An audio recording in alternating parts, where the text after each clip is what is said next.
Kita langsung saja sapa tamu saya Pak Ibrahim. Assalamualaikum Pak. Waalaikumsalam warahmatullahi wabarakatuh. Alhamdulillah baik. Oke, baik, dan hari ini kita membahas tentang bekam dan diabetes. Mungkin pertanyaan saya yang pertama adalah tentang apa itu bekam dan apa penyebab, maksud saya apa itu diabetes dan apa penyebab dari diabetes ini Pak? Bismillahirrahmanirrahim. Assalamualaikum warahmatullahi wabarakatuh. Selamat malam pemirsa sekalian. Saya mengangkat judul pada malam hari ini dalam ruang alternatif ialah bekam dan diabetes. Yeah.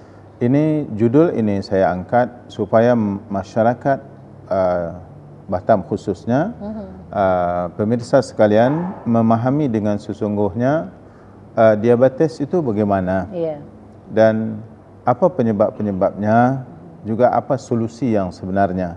Karena banyak daripada pasien-pasien diabetes, baik yang saya obati di Batam ataupun di Pekanbaru ataupun di Malaysia, di Kuala Lumpur, mereka itu bingung karena penyakitnya tidak sembuh-sembuh gitu.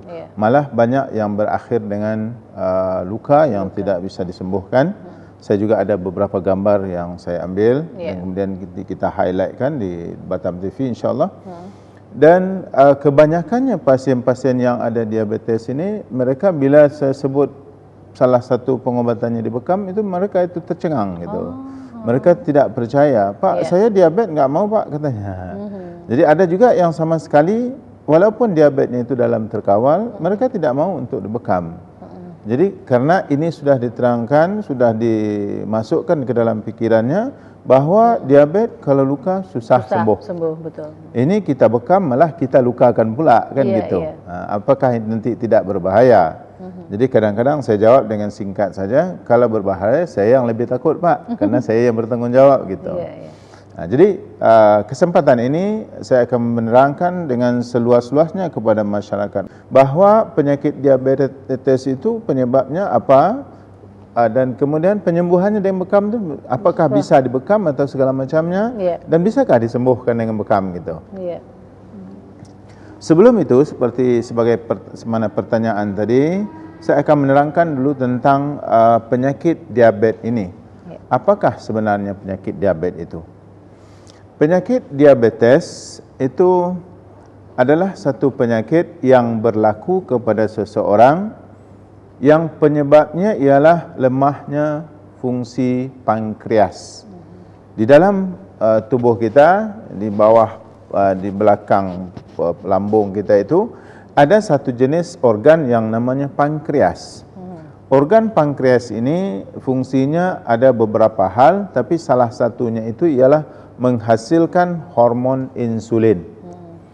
Hormon insulin ini bertanggung jawab di dalam tubuh kita untuk menyelaraskan, untuk menseimbangkan gula di dalam darah. Untuk menseimbangkan gula di dalam darah. Artinya kalau seseorang itu mengkonsumsi manis yang banyak atau karbohidrat yang tinggi, maka organ pankreas akan mengeluarkan hormon insulin itu lebih banyak. Karena dengan lebih banyaknya itu, lebih banyak gula yang boleh dimasukkan daripada dalam darah ke dalam sel. Jadi kerja hormon insulin itu ialah memasukkan, menjadi agen kepada gula daripada dia banyak di dalam darah, agar dia boleh masuk ke dalam sel. Maka kerja hormon insulin ini membawa gula dari dalam darah ke dalam sel tadi. Dan setiap sel itu ada, kita sebut reseptor. Reseptor sel itu ada, dan reseptor sel itu, mereka itu mengenali hormon insulin ini. Karena ini langganan dia. Tiap-tiap waktu datang hormon insulin, dilihat, oh ini langganan kita, disilakan masuk gitu. Jadi pada orang yang sudah ada masalah diabetes, itu hormon insulinnya itu sudah kurang, satu. Jadi pankreas tidak bisa menghasilkan hormon insulin yang mencukupi untuk menseimbangkan gula di dalam darah. Yang kedua, dia bisa menghasilkan hormon insulin, tapi hormon insulinnya itu kualitasnya sudah rendah. Kualitasnya sudah berkurang sehingga reseptor sel tadi tidak mengenali lagi bahwa ini langganan dia. Karena tidak mengenali, bentuknya sudah lain, sudah tidak seperti yang biasa, maka di-rejectnya. Itu yang berlaku ya. Jadi satu, kekurangan hormon insulin. Yang kedua, hormon insulin itu rupanya sudah tidak seperti yang dulu. Kualitasnya rendah. Dan sel ini tidak menerima insulin yang begitu. Jadi dalam hal penyakit diabetes, yang bermasalah sebenarnya organ pankreas. Dia sudah kurang sehat. Jadi tidak sehatnya organ pankreas ialah kurangnya penghasilan hormon insulin. Kurangnya penghasilan hormon insulin tadi, maka dengan itu tidak bisa gula yang dikonsumsi dijadikan tenaga, maka dia banyak di dalam darah. Gitu. Itu penyakit diabetes. Kemudian kita lihat penyebabnya apa. Ya, betul.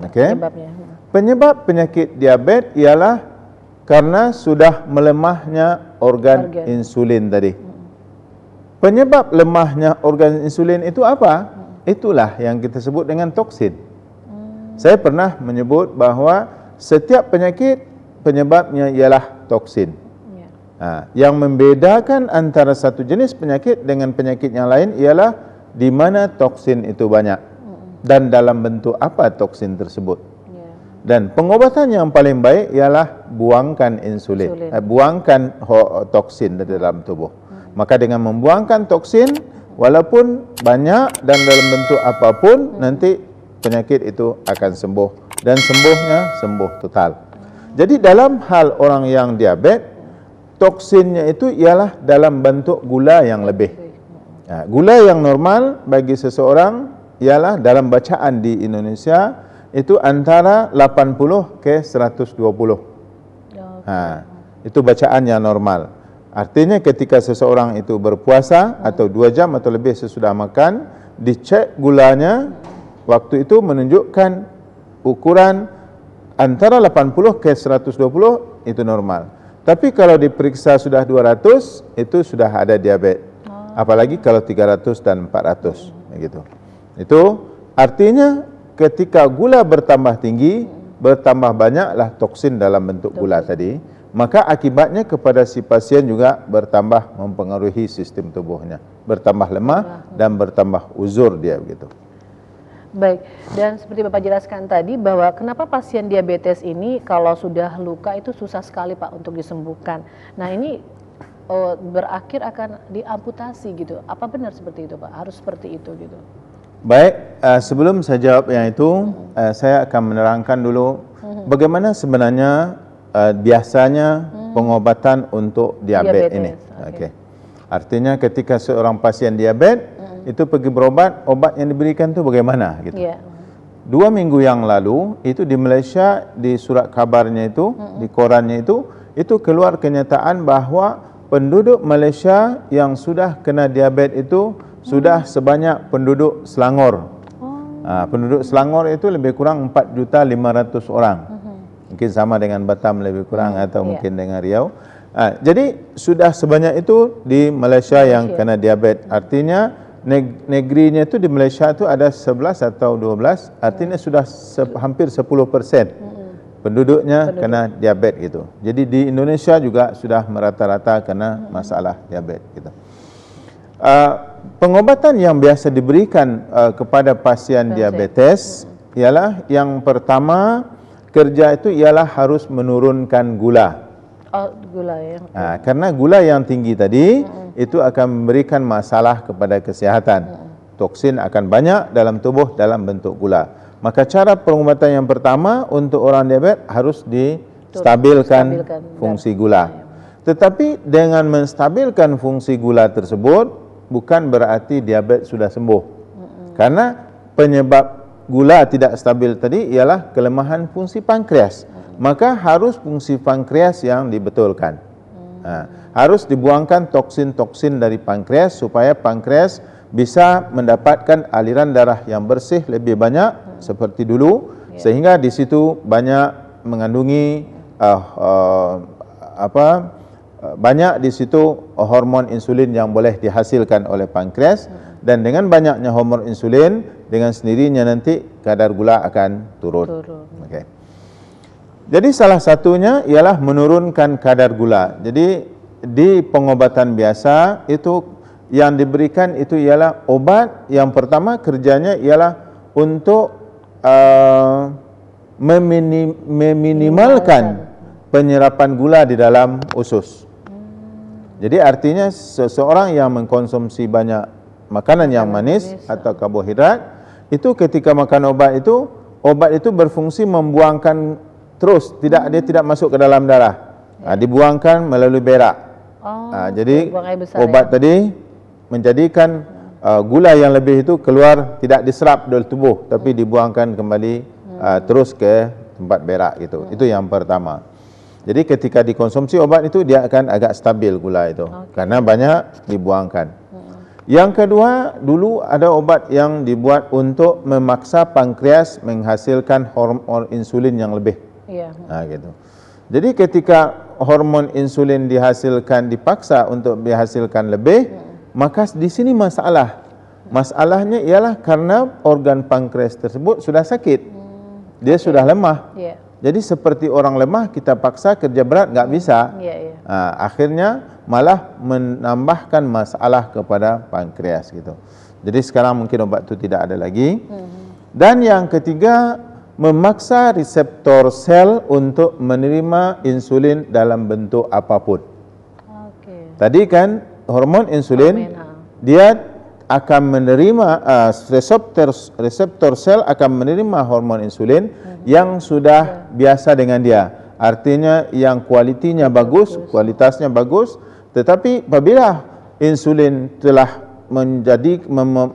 menjadi tidak bagus karena dia penghasilan daripada pankreas itu produksinya kurang baik, maka reseptor sel tidak akan menerima yang ini, di-rejectnya. Jadi salah satu obat itu dipaksanya reseptor sel, apapun bentuk insulin kamu harus terima. Gitu. Itu obat-obat yang biasa. Dan terakhir, kalau tidak bisa dikonsumsi obat tetap gula tinggi, maka salah satu jalan terakhir biasanya itu akan disuntikkan hormon insulin.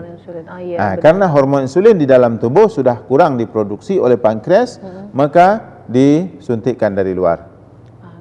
Baik. Dan sepertinya dia mau bergabung di line telepon kami di 462218. Kita masih tunggu line telepon Anda. Baik. Dan mungkin kita masih akan mau menjelaskan lagi Pak tentang yang tadi pertanyaan saya, atau kita break dulu? Baik. Saya teruskan dulu. Boleh, silakan Pak. Tadi pertanyaannya ada kenapa pasien diabetes ini kalau sudah luka itu susah untuk disembuhkan? Baik. Ini sangat penting dan pertanyaan itu sangat penting dan di mana-mana itu ditanyakan. Baik, kayaknya ada mau bergabung Pak. Mohon maaf, kita buka telepon dulu ya. Halo, assalamualaikum. Terima kasih, kita masih buka telepon ya di 462218. Tema kita adalah bekam dan diabetes. Kembali ke Pak Ibrahim, silakan Pak. Kenapa pasien diabetes kalau luka susah sembuh? Benar. Saya mau meluruskan yang pertama Yang pertamanya, pemirsa sekalian, terutama Anda yang ada mengalami penyakit diabetes atau saudara mara yang ada mengalami penyakit diabetes, jangan terlalu takut. Itu luka yang susah sembuh pada orang diabetes itu kebanyakannya hanya di kaki. Dari betis ke bawah saja. Kalau luka di badan nggak ada masalah, dia akan sembuh. Kan kita biasa dengar orang diabetes itu potong kaki. Bu Fani pernah dengar orang diabetes potong telinga? Nggak pernah kita dengar kan? Jadi artinya kalau telinganya luka mudah sembuh. Sekarang nih di kaki luka susah sembuh. Pemirsa sekalian, perhatikan baik-baik. Ini hanya berlaku kepada pasien diabetes yang sudah lebih daripada 8 atau 10 tahun karena kena kencing manis, kena diabetes. Karena setiap waktu aliran darah kita dipompa oleh jantung. Kalau seseorang yang sudah diabetes, itu kandungan darahnya itu sebahagiannya gula. Yang tidak bisa dimasukkan ke dalam sel, yang tidak bisa menjadikan tenaga. Jadi orang diabetes ini gulanya banyak, tapi tidak bisa jadi tenaga. Oleh sebab itu, karena tidak bisa jadi tenaga, orang diabetes walaupun gulanya banyak, dia tambah lemah, bukan tambah kuat. Biasanya kalau gula ini kan memberikan tenaga, karbohidrat. Jadi pada orang diabetes, tingginya gula akan menjadikan dia lemah. Semakin tinggi kadar gula, dia akan semakin lemah. Jadi apabila sudah bertahun-tahun penyakit diabetes berlaku, jantung memompa darah yang sudah banyak kandungan gula. Ketika dipompa oleh jantung, yang paling senang darah itu pergi ke kaki. Oke, baik. Jadi justru aktivitas di kaki itu paling banyak. Ya, darah yang turun ke kaki membawa gula yang lebih di dalam darah.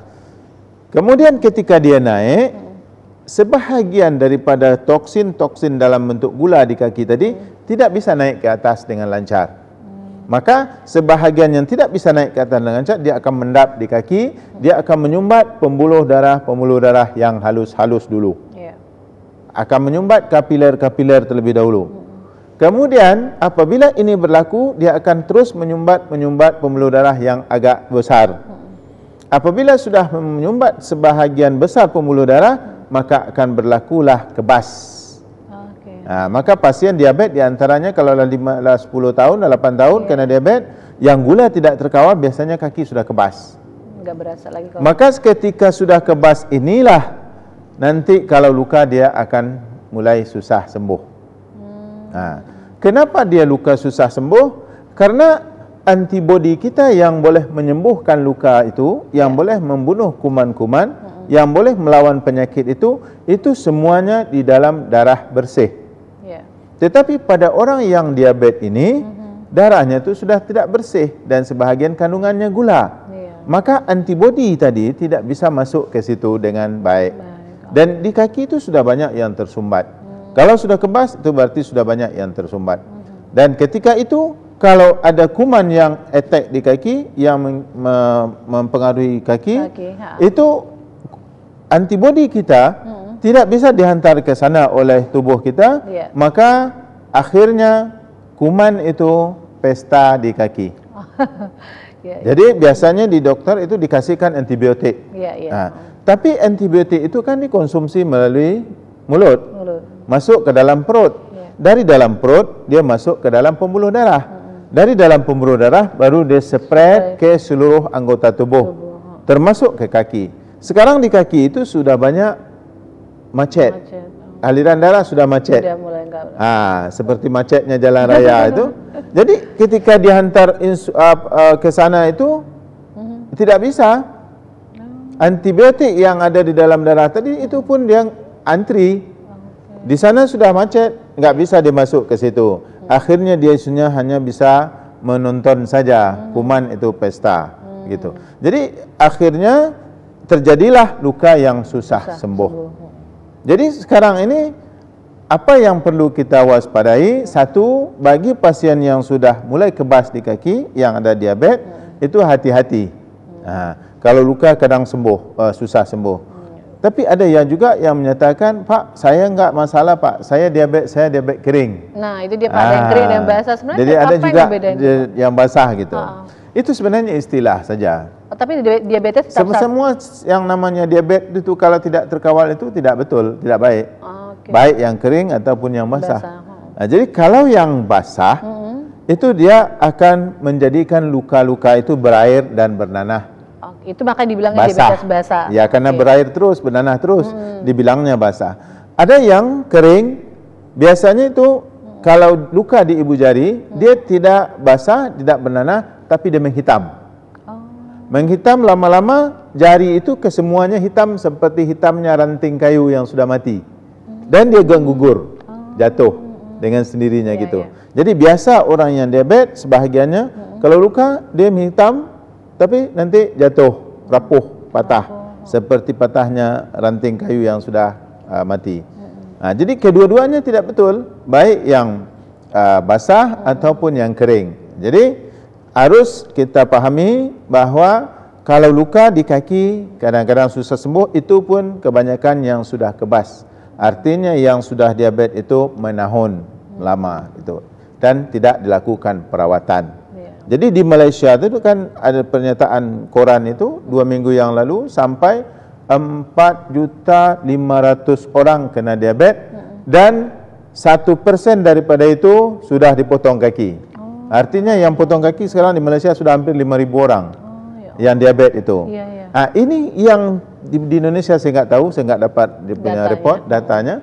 Tetapi yang pasti bahwa mereka yang diabetes yang sampai dipotong kaki tersebut adalah mereka yang tidak diberikan perawatan dengan betul. Mereka yang tidak peduli dengan penjagaan pemakanan. Jadi sebenarnya kalau kita obati dengan betul, arti kalau di tempat saya akan bekam. Jadi dengan kita bekam, kita buangkan toksin. Baik dalam toksin biasa ataupun toksin dalam bentuk gula. Maka tidak ada yang akan menyekat untuk datangnya antibodi dengan lancar ke kaki. Dan akhirnya dengan itu kesehatan orang yang diabetes, dia ada diabetes tapi dalam keadaan selamat. Artinya dia tidak khawatir dan dia tidak akan perlu takut, cemas akan dipotong kaki. Karena apa? Karena dia tidak ada kebas tadi. Biasanya yang akan potong kaki itu dia kebas dulu. Kebas nanti luka susah sembuh. Karena untuk menyembuhkan luka antibodi itu tidak bisa sampai ke situ. Itu yang berlaku. Oke, baik. Jadi ini informasi yang perlu kita ketahui ya Pak. Ternyata bekam justru bisa mengatasi untuk mereka yang mengalami gangguan diabetes ya? Ya, sudah pasti.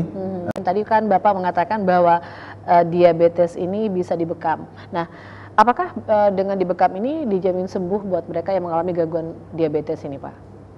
Baik. Maaf, sebelum menjawab pertanyaan, kita bukan telepon dulu ya Pak. Oke, halo, assalamualaikum. Selamat malam. Halo. Halo, selamat malam. Ibu dengan siapa nih? Di mana? Halo, selamat malam. Malam. Ibu dengan siapa di mana, Bu? Ibu Rina nih. Maaf? Di Batam Center. Ibu siapa? Ibu Rina. Bu Rina, Batam Center. Silakan Ibu Rina. Ini Bu, suami saya sudah mengalami ini diabetes sudah selama setahun.